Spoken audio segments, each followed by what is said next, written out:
Hello, this is Dr. Mahmoud Al-Odeh for Quality Assurance. Today's topic is about control charts. I would like to go briefly over why we study and we use control charts, and then I will go take an example from the discussion on how we can create a control chart for a real-life example. So the control chart is it's a tool that we use to study the behavior of the process over time. And why this is important? Because we need to identify the variation. If there is any variation in the process, this variation should be eliminated. We have to find the cause, the resource for this, the cause for this variation, and then we have to eliminate this variation in order to have a higher quality process and more close to the target, more close to the tolerances that we set up. And in this chapter, we talked about the sources of variation, and these could be the common source variation or like the random variation, and this is just coming randomly because of the environment, and this is sometimes you can't avoid it.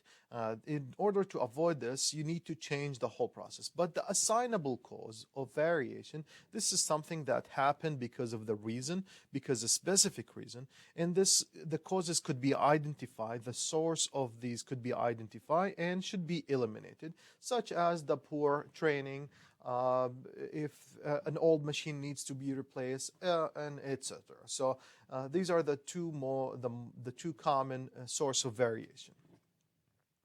Also, what I would like to do in order to study the process behavior, we use a set of charts, not only one type. It depends on the data that we have. So the first chart that we're going to study about it is the X chart, and this is related to to measure the central tendency, or the range chart, and this is to find out the difference between the largest and the smallest observation. In order to calculate the X and R chart, or in order to build the X and R chart, we need to use several techniques and several equations. So the first thing, when you see a question about the control chart, what you need to do, you need to find the center line, or what we call the CL. The CL, it's show you the average of the process, and we need to look the observation around the average. The more closer to the average, the better, and the less variation, because it is a less variation, and we get closer to the goal and objective. So the first thing that you need to do is to calculate the center line. The second thing, you need to find out what would be the upper control limit and the lower control limit. Okay. So in order to find out the center line, what you need to do, a set of observation, you have to observe the process for a few times. So if you take, like in this example that you see here on the screen, there are 5 observations for 5 steps. So what you need to take the average for each observation one by one and find out what would be the average for each observation. And then in the same thing we do for the range, find out what would be the range for these observations in order to find the center line. This is the center line. Next, what we need to do is the upper control limit and the lower control limit, and this would be calculated by finding the average of the average plus or minus 3 sigma. And the 3 sigma, the sigma is the standard deviation for the data. And there is an easy function that we could use in Excel to find out what would be the standard deviation, or sometimes you know that you have the standard deviation of this specific amount, and it's given sometimes in the question. So, or if you don't have the standard deviation, if you can't find the standard deviation, if it's hard to find the standard deviation, there is an appendix by the end of the textbook where you don't need to use that standard deviation. You could use the value A2 multiplied by the range of the average of the ranges. Let's go ahead and take an example, applicable example here on discussion 7. We have a set of data, the bottle volume in ounces, and this is for a company that would like to study the behavior of the process. So a quality control inspector at the Coca Fizz soft drink company has taken 25 samples with 4 observations, each of the volume of the bottles filled. The data and the computed means are shown in the table. So we have the table here for this example. If the standard deviation of the bottle operation is 0.14 ounces, use this information to develop control limits of a 3 standard deviation or 3 sigma for the bottling operation. So I did provided this data in Excel so you could focus on developing the charts rather than just entering the data.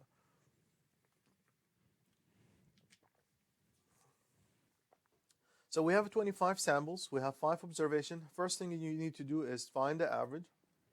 And in order to find the average, what you need to do is use the function called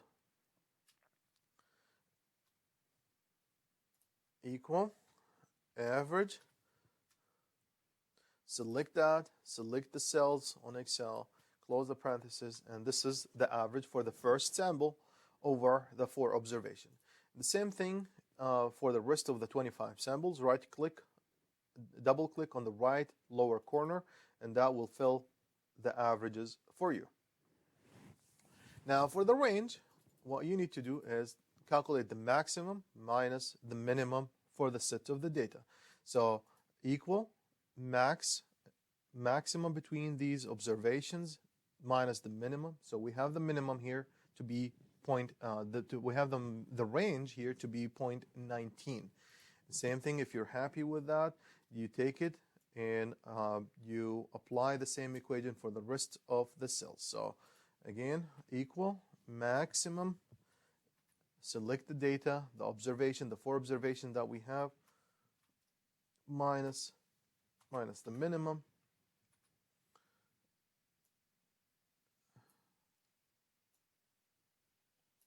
close the parentheses, and that would give you the range. You're happy with this equation, apply it for the rest of the samples, of the 25 samples. And now the next step is to find average of these averages. The average of these averages, again using the function average, select all this data here, close the parentheses. For the ranges as well, we need to find the average of the range. Select all of these, close the parentheses. Now we have the X double bar, we have the R bar, and now we're moving on to find the upper control limit, the lower control limit, and the rest of the data needed to calculate or to create the chart.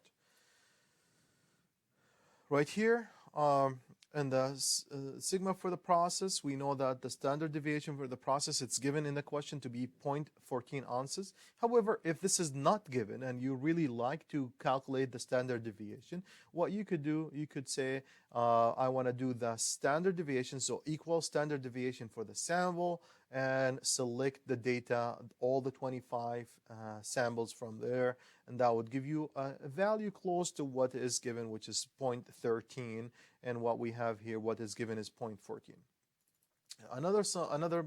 Another way for doing it is take the standard deviation for the averages. Maybe this would give you a closer value to what is given.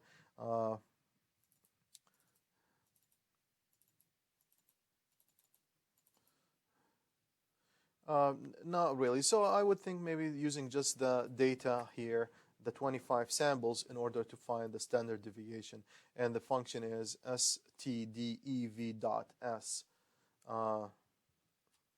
Close the parentheses. Okay, so now assuming that we have the data, we have the standard deviation, we're going to go with the one that is given to us. Now, the next step we have to do, as I mentioned, whenever you have a question for calculating or creating the control charts, you need to find 3 parameters, 3 numbers: the center line, the upper control limit, and the lower control limit. So the center line, it would be the average of the average, which is we found it here. So that would be equal to this number in here.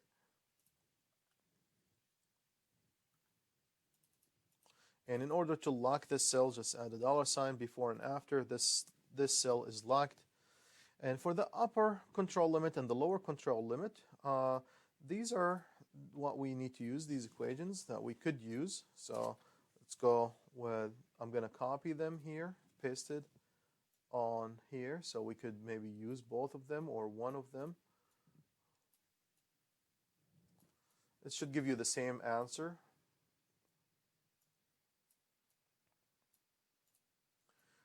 So for the upper control limit, start with this one. It would be equal to the center line, which is the 15.95, plus 3 times the standard deviation, which is the 14, and that will give you 16.37.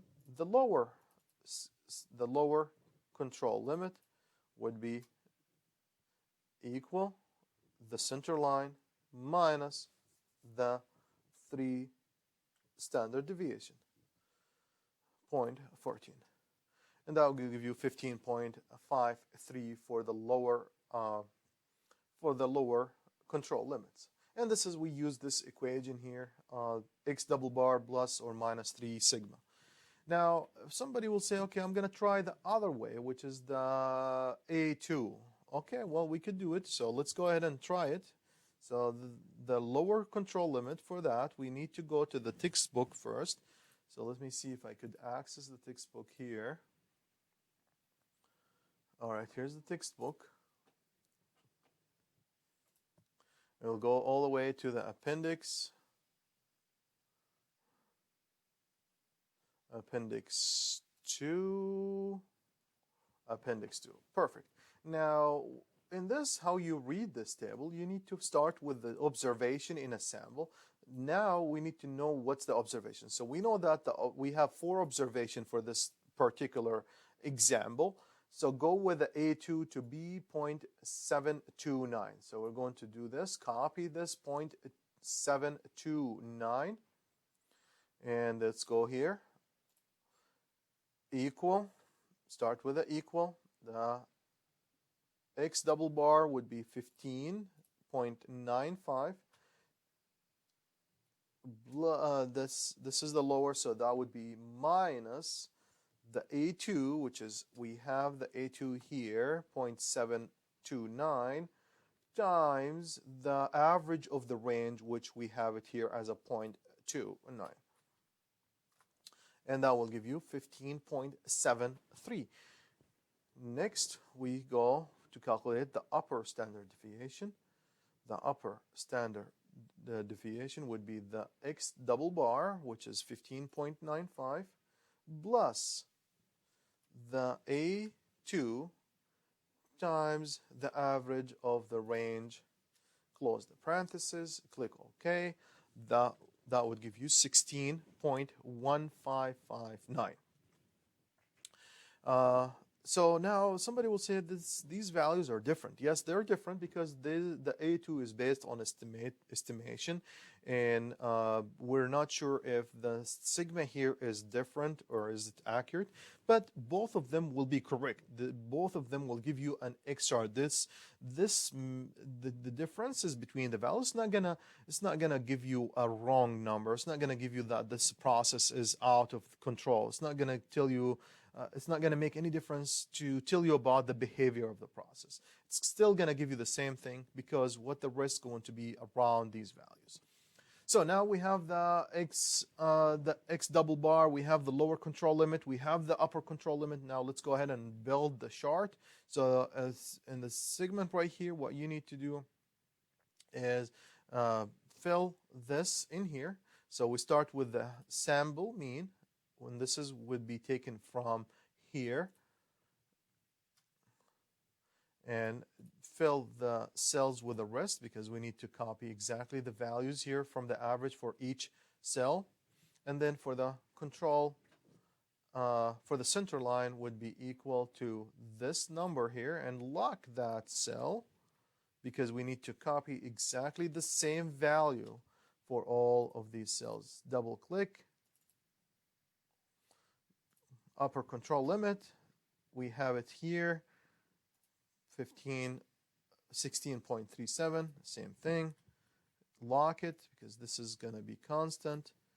Apply it for the rest, and now lower control limit equal this, lock it, apply the same value for the rest of the cells.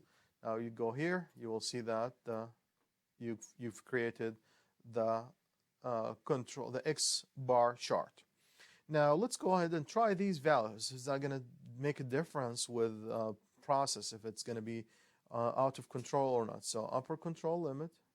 So we're going to do upper control limit here. We have to lock it and then copy the rest.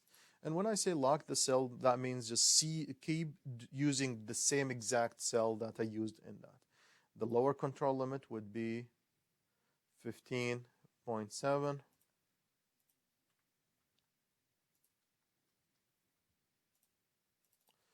All right, so now let's take a look into the chart. Give me a really nice chart as well. It's still the processing control. We see still the observations is clustered around the average. I don't see any thing that tell us that the process is out of control. Now for the R chart, we're going to apply what we've learned. We calculated the R bar here. So now let's go to the use the equation for the R chart, and the equations for the R chart would be equal to these values.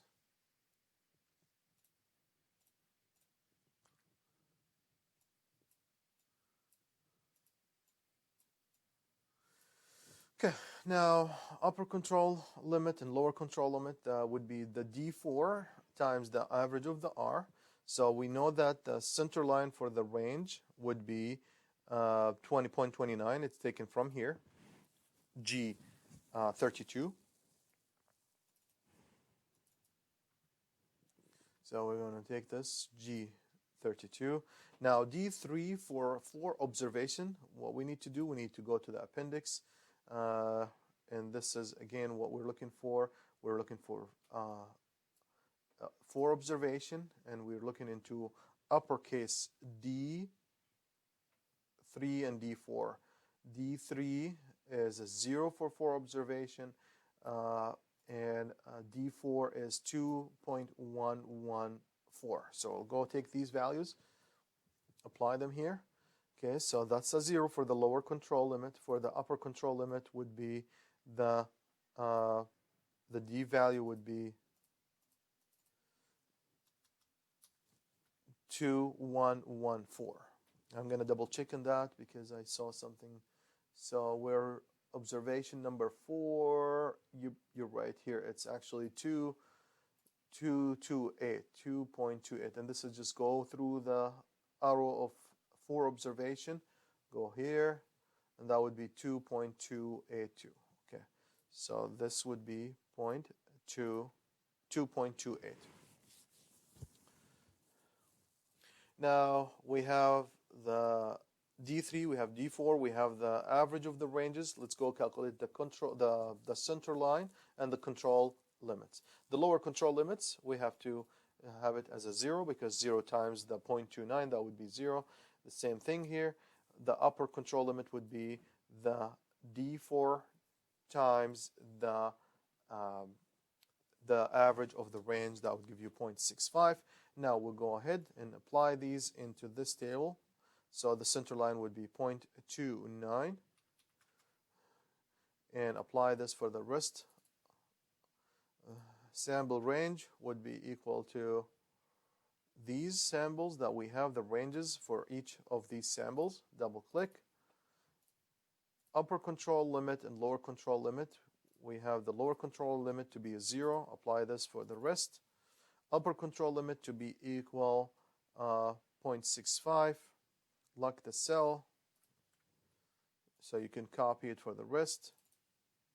And now look at the chart has been created. Again, there's no out of control limits. All the data is within the control limits.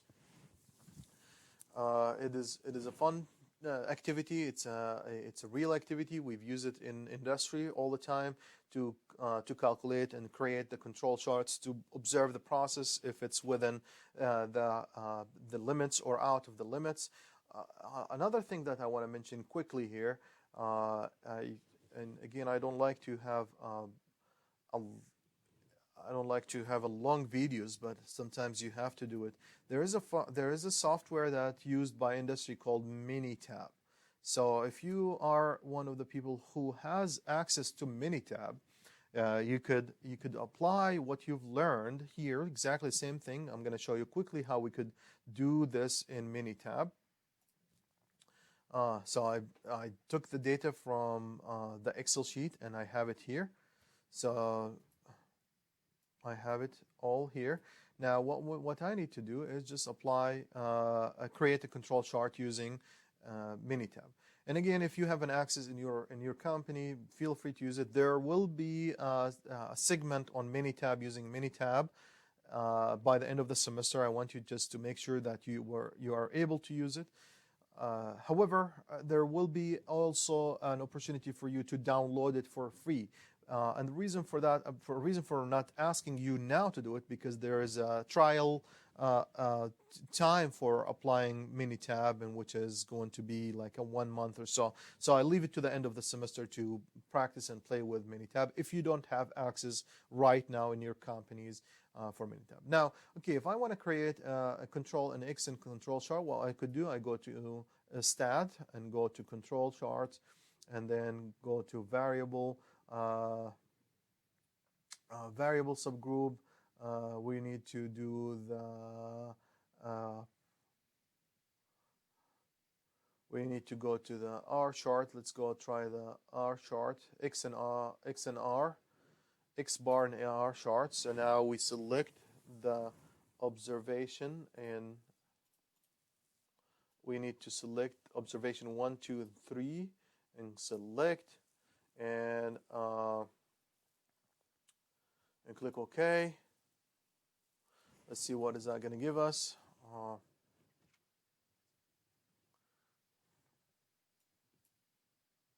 All right, perfect. It's right here. So now this one right here is the X chart for 25 observations, and this one is for the R chart for 25 observation. And if you look, they look the same as we created on Excel, but it's a more fancy and a more professional.